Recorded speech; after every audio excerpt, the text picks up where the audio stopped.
শীতকাল আবার চলে আসছে, ৩০০ ফিট যাওয়ার সময়ও হয়ে আসছে। তো গত বছরের ভিডিও আমি এই বছর আপনাদের সঙ্গে শেয়ার করতেছি।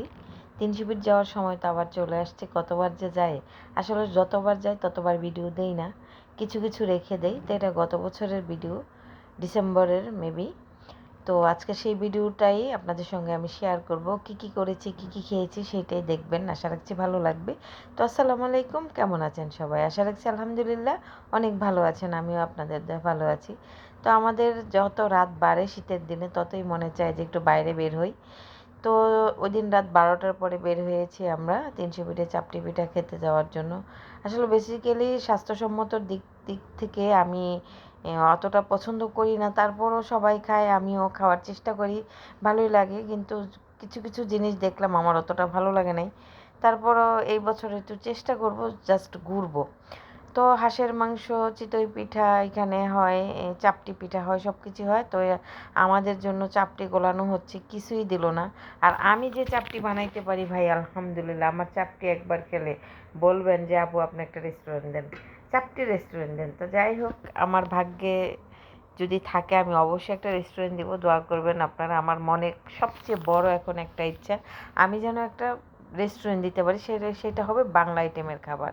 আমার খুব শখ, আপনারা সবাই দোয়া করবেন, সহযোগিতা করবেন। তো এই তো আমাদের চাপটি তৈরি হচ্ছে। আগে আমি এই পেঁয়াজটা দিতে পারতাম না, মাশাআল্লাহ এখন আমি পারি, এবং ওদের মতোই মচমচা হয়। আমি আরও ভালো করে, আরও মজা করে আমি তৈরি করি। কারণ হচ্ছে আমরা তো বাড্ডা এলাকায় বড় হয়েছি, এটা খুব ফেমাস একটা পিঠা। তো ওখানকার এটা খুব লোভনীয় একটা খাবার। তারপর আমাদের হাঁসের মাংসগুলো একে একে দেওয়া হচ্ছে। আমরা অনেকজন গিয়েছিলাম, ১০-১২ জন। তো এই তো চাপটির মধ্যে যা দিল তারা, অল্প একটু ধনিয়া পাতা, একটু হলুদ গুঁড়া, আর কিছুই দিল না। আমি অনেক কিছু দিই। তা আমি যেদিন চাপটি রেসিপি দিব ওদিন সবাই বলবেন যে আসলে আপু আপনার চাপটি অনেক মজা। তো যাই হোক, আমরা ওনাদের বদনাম বলছি না, আসলে যেটা হচ্ছে আমরা আসলে যেভাবে খাই ওরকম স্বাস্থ্যসম্মত এরকম রাস্তায় তো আর পাবো না। তো যাই হোক, ওনারা বেশ চেষ্টা করে খাওয়ানোর জন্য। তো একে একে আমাদের চাপটিগুলো দিচ্ছে, আমরা খাচ্ছি, ভালোই লাগছিল। আমি একটা খেয়েছিলাম। তো তাদের মাংসর কোয়ান্টিটি থাকে ৪ পিস, মেবি ৫ পিস দেয়, একটা রসুন দেয় আর ঝোল দেয়। তো ভালোই লাগে, খারাপ লাগে না। কিন্তু তারপরও মনের ভিতরে একটা খুঁতখুঁত থাকে। তারা নাকি শীতের মধ্যে প্রায় ১০০ হাঁসের মতন বা আরও বেশি রান্না করে। তো এই তো হাঁসের মাংসের কালার বেশ লোভনীয় এবং সুন্দর, মজা লাগছিল। আমরা এমন একটা টাইমে গিয়েছিলাম, আমাদের টাইম প্রায় শেষ, ওনাদের রান্নাও শেষ। তো রান্নার খাবার দাবার যা ছিল সবই শেষ মোটামুটি, একদম লাস্টের মধ্যে আমরা গিয়েছি। তো আমাদের যা ছিল তারা গরম করে আমাদেরকে সুন্দর মতন পরিবেশন করাইছে। তো যাই হোক, যেহেতু পরিচিত এই আপাটা আমাদের দেখেই সুন্দর আপ্যায়ন করলো। যাই হোক, আমরা খাবার দাবার স্টার্ট করতেছি, খাচ্ছি সবাই মিলে। তো আমাদের চাপটি, আবার রুমালি রুটি, সব মিলে এভারেজ মিলে সবাই মিলে খাওয়া দাওয়া করছি, মজা করছি।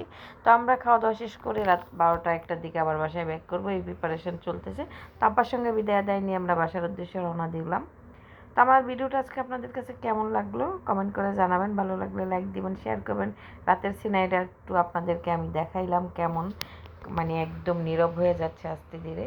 তো ওখানে সবসময় ২৪ ঘন্টা খোলা থাকে। তো আমরা আবার একটা মিষ্টির দোকানে গেলাম কিছু মিষ্টি খাওয়ার জন্য। এখানে গরম গরম পিছন থেকে তৈরি করে সামনে এনে এটা হাজির করে। তো ভালো থাকবেন সবাই, আল্লাহ হাফেজ, আসসালামু আলাইকুম।